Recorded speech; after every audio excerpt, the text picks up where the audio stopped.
الله أكبر الله أكبر الله أكبر الله.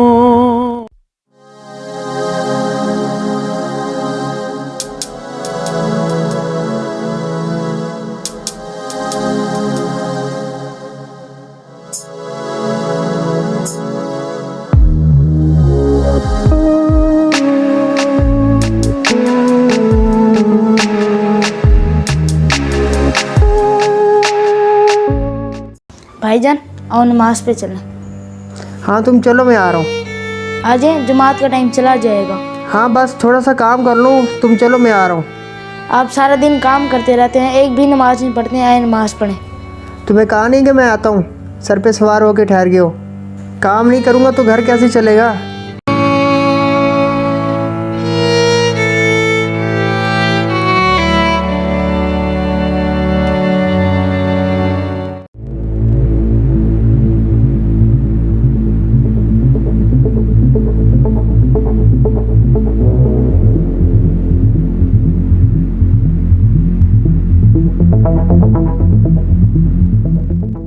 يسبح لله ما في السماوات وما في الأرض الملك القدوس العزيز الحكيم. هو الذي بعث في الأميين رسولا منهم يتلو عليهم آياته ويزكيهم ويعلمهم الكتاب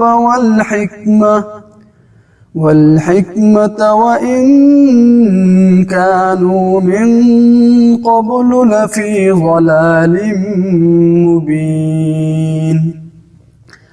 وآخرين منهم لما يلحقوا بهم وهو العزيز الحكيم.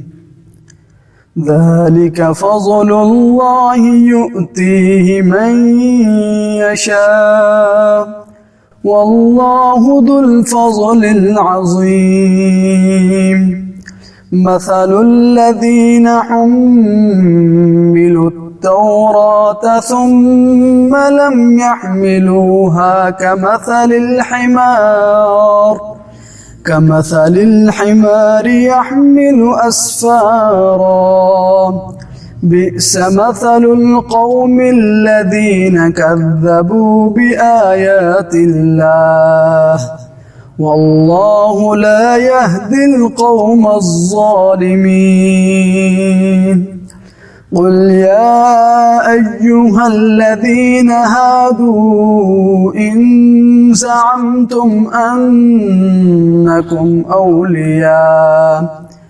أولياء لله من دون الناس فتمنوا الموت إن كنتم صادقين ولا يتمنونه أبدا بما قدمت أيديهم والله عليم بالظالمين. قل إن الموت الذي تفرون منه فإنه ملاقيكم ثم تردون إلى عالم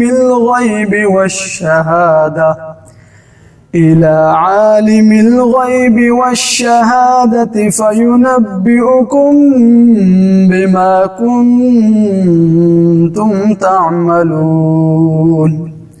يا أيها الذين آمنوا إذا نودي للصلاة من يوم الجمعة فاسعوا إلى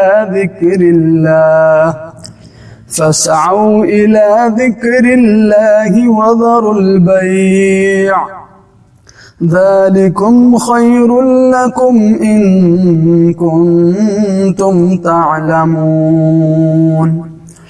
فإذا قضيت الصلاة فانتشروا في الأرض وابتغوا من فضل الله واذكروا الله كثيرا لعلكم تفلحون صدق الله العظيم। आगे तुम कौन हो? तुम ज़रूर मेरे हम शक्ल हो। मैं तुम्हारा हम शक्ल नहीं बल्कि तुम्हारी अंदर की आवाज़ हूँ।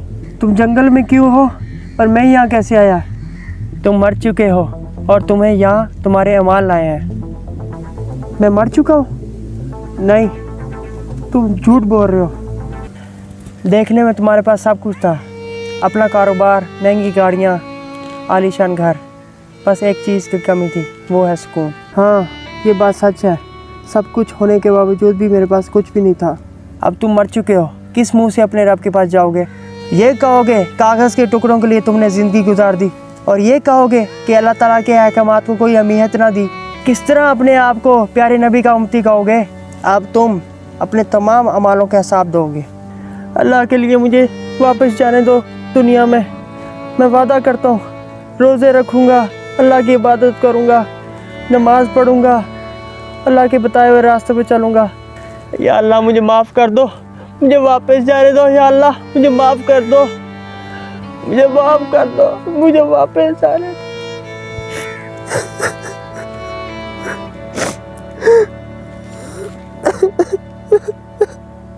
मुझे माफ़ कर दो, मुझे माफ़ कर दो। या अल्लाह माफ़ कर दो, या अल्लाह मुझे माफ़ कर दो, मुझे वापस जाने दो।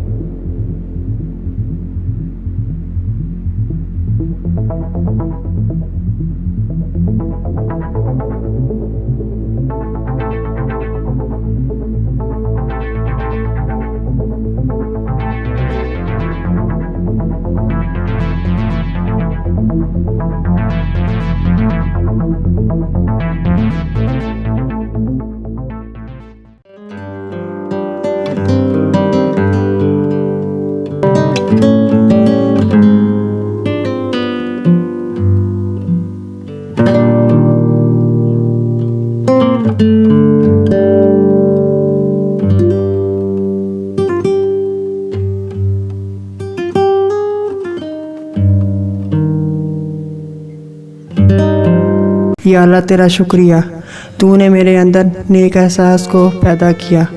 इस एहसास को मेरे अंदर हमेशा ज़िंदा रखना, आमीन। सुकून कल्ब के लिए नमाज से बढ़कर कोई सहारा नहीं। ये दिलों को नूर से भर देती है और आपकी ज़िंदगियों को आसान बनाती है। इस मैसेज को अपने तमाम अजीज़ों से शेयर ज़रूर कीजिएगा। क्या पता अल्लाह ताला आपको ही इस नेकी का वसीला बनाना चाहता हो। जज़ाकल्लाह।